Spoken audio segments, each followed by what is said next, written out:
స్థానిక సంస్థల కోట ఎమ్మెల్సీ ఎన్నికల్లో తనను ఏకగ్రీవంగా ఎన్నుకున్నందుకు వైసీపీ నేత బొత్స సత్యనారాయణ సంతోషం వ్యక్తం చేశారు. స్థానిక వైసీపీ నేతలకు అధినేత జగన్ కు ఆయన ప్రత్యేక ధన్యవాదాలు తెలిపారు. బాధ్యతగా ఎమ్మెల్సీ పదవి నిర్వహిస్తానని తెలిపారు. అసెంబ్లీకి వచ్చామా లేదా అనేది కాదు, ప్రజలకు మేలు జరిగిందా లేదా చూడటమే ముఖ్యమని బొత్స వ్యాఖ్యానించారు. ప్రజలకు కూటమి ప్రభుత్వం ఎన్నో వాగ్దానాలు చేసిందని, అమలుకు ఇంకా టైం ఉంది కదా చూద్దామని బొత్స సత్యనారాయణ తెలిపారు. ప్రస్తుతానికి తమ పార్టీది 3 రాజధానుల విధానమే అని క్లారిటీ ఇచ్చారు. ఒకవేళ విధానం మారితే చెప్తామన్నారు.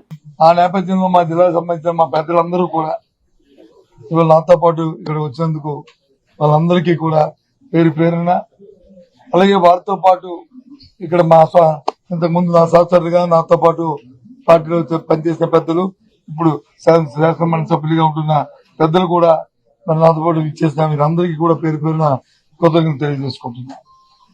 ముఖ్యంగా ఈ బాధ్యత నా మీద పెట్టిన ఇది శాసనమండలి సభ్యుడిగా ఉండాలని మరి నిర్ణయించిన పార్టీ అధ్యక్షులు జగన్మోహన్ రెడ్డి గారికి, మరి వారితో పాటు ఇక్కడ ఉన్న పెద్ద అందరికీ కూడా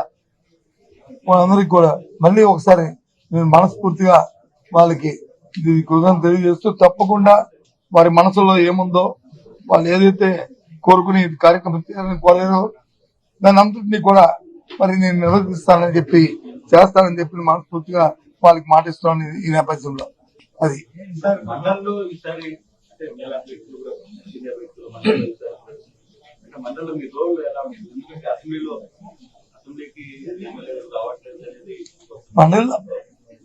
అసెంబ్లీకి రాలేదు, అసెంబ్లీకి వచ్చారా, మండలిలో వచ్చారా లేదా ఇది సమస్య కాదు. ఏదైతే ప్రజల తరఫున మా పార్టీ బాధ్యతంగా ఈ అంశాలు అయితే ప్రజలకి దానివల్ల మంచి జరిగి మేలు జరుగుతుందో, ఏదైతే ప్రభుత్వాలు వచ్చి ప్రజలకు ఇచ్చిన మాటలు వాగ్దానాలు ఉన్నాయో అవి నెరవేర్చాలనేది తప్పకుండా నెరవేర్చి ప్రజలకు మేలు జరగాలనేది మా తాలూకు అభిప్రాయం. ఎవరి మీద బురదల్లాలని, ఎవరి మీద రాయిస్తాలని, అది చూసి ఆనందించాలనేది మా అభ్యంతరం కాదు. బాధ్యతాయుతంగా ప్రజల పక్షాన ప్రజల గొంతుగా నిలబడి ఇవాళ మండలిలో మా పార్టీ తాలూకా వాడిని, మా పార్టీ అభిప్రాయాన్ని, విధానాన్ని, అలాగే ప్రజల తరఫున పడుతున్న ఏమైనా ఇబ్బందులు వస్తాయి, ఇబ్బందులకి ప్రజల దృష్టికి సభ ద్వారా ప్రభుత్వం దృష్టికి తీసుకొచ్చి దాన్ని సఫలీకృతం చేయడానికి మా వంతు ప్రయత్నం చేస్తాం. ఇదండి ముందు వినిపిస్తారు. ఎన్నాళ్ళైంది శాసనసభ స్టార్ట్ అయ్యి? ఎన్నాళ్ళైంది? ఇంకా ఓ సభ అయింది. అది అప్పుడే మీరు ఆ నిర్ణయానికి వస్తారుగా. ఇప్పుడు 3 నెలలు అయింది, 75 రోజు అనుకుంటాను. మరి ఇప్పుడు ప్రజెంట్ ప్రభుత్వం ఎన్నో వాగ్దానాలు చేసింది. ఎందుకు చేయలేదు అంటే దానికి అర్థం ఉందా? Take time, give time, you will see.